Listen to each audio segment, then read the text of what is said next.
मानव तस्करों को दंडित करने का सबसे उत्तम तरीका यही है, उन्हें विशेष रूप से तैयार लोहे के बक्सों में ठूंसकर बंद कर दो, इससे पहले कि वे कुछ समझ पाएं। फिर कीचड़ से भरी ईलों वाली कांच की बोतल लाई गई। ये दृश्य देख मानव तस्कर घबरा उठा, पर उससे कुछ कहने की बात थी कि डॉक्टर एक विशेष फैलाव यंत्र लेकर आ गए। लेकिन डॉक्टर के लिए तो यह मामूली काम था। देखते ही देखते डॉक्टर ने मानव तस्कर की नाक दबा दी। मानव तस्कर ने 2.5 साल तक सांस रोके रखी। अंत में ऑक्सीजन की कमी से उसने मुंह खोला। डॉक्टर ने मौका पाकर फैलाव यंत्र उसे ठूंस दिया। फिर कांच की बोतल से जुड़ी रबर नली को यंत्र से जोड़कर मानव तस्कर के मुख में धकेल दिया। पूरे समय मानव तस्कर भयंकर पीड़ा झेलता रहा, पर वह बेबस था।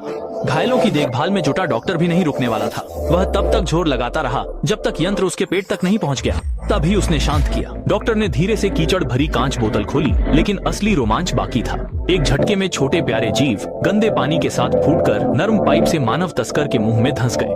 वे सभी क्रमबद्ध तरीके से उसके पेट तक पहुंच गए। नेक इरादों वाला डॉक्टर तसल्ली से मुड़ गया। वह जानता था कि इस बार मानव तस्कर को अवर्णनीय पीड़ा सहनी पड़ेगी। अत्यधिक यातना से मानव तस्कर की आंखें तिरछी हो गईं। वह बेहोश हो गया। होश आते ही डरा।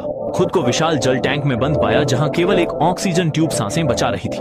टैंक के चारों ओर मांसाहारी मछलियां तैर रही थीं। ये अनदेखी विशाल मछलियां कई गुना बड़ी थीं। दहशत भरा दृश्य रीढ़ में सिहरन भरने वाला।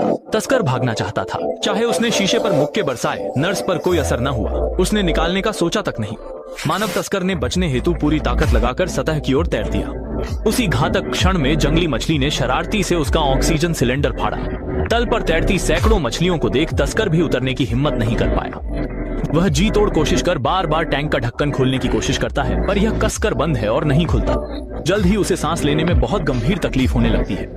वह बेकरारी से ढक्कन पर थप्पड़ मारता है, पर कोई जवाब नहीं मिलता। ऑक्सीजन खत्म होते ही वह बेहोश होकर टैंक के तल में डूब जाता है और जंगली मछलियों का भोजन बन जाता है। फिल्म यहीं समाप्त होती है। धन्यवाद।